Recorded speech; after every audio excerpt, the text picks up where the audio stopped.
7,5 жылга кесилет. Зомбулук көрсөткөндөргө тосмо арызга карабай камоо сунушталды. Сунушталып жаткан мыйзам күчүнө кирип калса, үй бүлө мүчөлөрүнө зомбулук көрсөткөн адам тергөө бүткөнгө чейин камактан чыгарылбайт. Үй бүлөлүк зомбулук жасагандарды 5 жылдан 7,5 жылга чейин эркинен ажыратып, жазалоо мыйзам долбоору сунушталып, биринчи окууда добуш берүүгө жөнөтүлдү. Демилгечи депутат Исхак Пирматов азыркы мыйзамдар боюнча күнөөс аялын сабап, ден соолугуна катуу зыян келтирсе да, тергөөчүлөр 3 сааттан ашык кармай албай турганын айтты. Өзгөчө учурда гана 48 саатка камоого болоорун белгиледи. Ал үй бүлөлүк зомбулукту азайтуу максатында мыйзам долбоорун иштеп чыкканын билдирди. Биз азыр аялын же башка үй бүлө мүчөсүн сабаган факты катталса жана видео далилдер болсо шектүүнү тергөө бүткөнгө чейин камакта калтырууну сунуштап жатабыз. Буга таяк жеген аялдын арыз жазышы кажет эмес. Ошондой эле тосмо арыз жазуу жана илдешүү деген категорияларды алып салдык. Тергөө бүткөнгө чейин ата-эне бир туугана өлүк отоого эч ким кирише албайт. Эгер жабырлануучу кечире турган болсо, сот процессинде гана эске алынат, деди Пирматов. Мындан сырткары буга чейин үй бүлөлүк жаңжалга баргандарга 30-60 миң айып пул салуу каралганын айтты.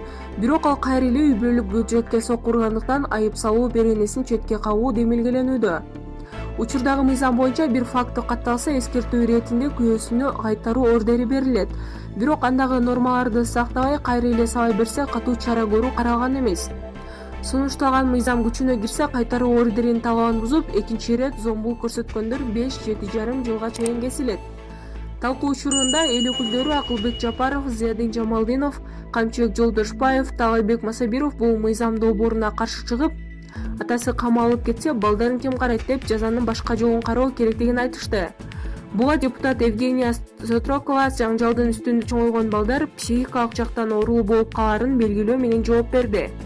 Демилгечи Пирматов болсо сунушталган мыйзамда зомбулук жасаган адамды камоо эң акыркы жол экенин эскертти. Аялын бетине бензин чачып, күйгүзгөн, кайнак суу чачкан, катуу сабаган фактылар бар. Жубайын өлтүрүп койгон учурлар да катталууда. Ушундай зомбулукка барган адам 1 ай тергөө абагында отуруп турса, бир жери түшүп калмак беле. Эч нерсе болбойт. Жараша ою болсо сотто көрсөтмө берет, деди Пирматов.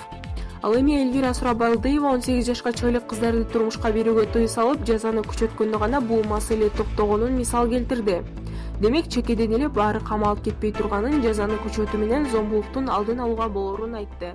Буга чындык KG.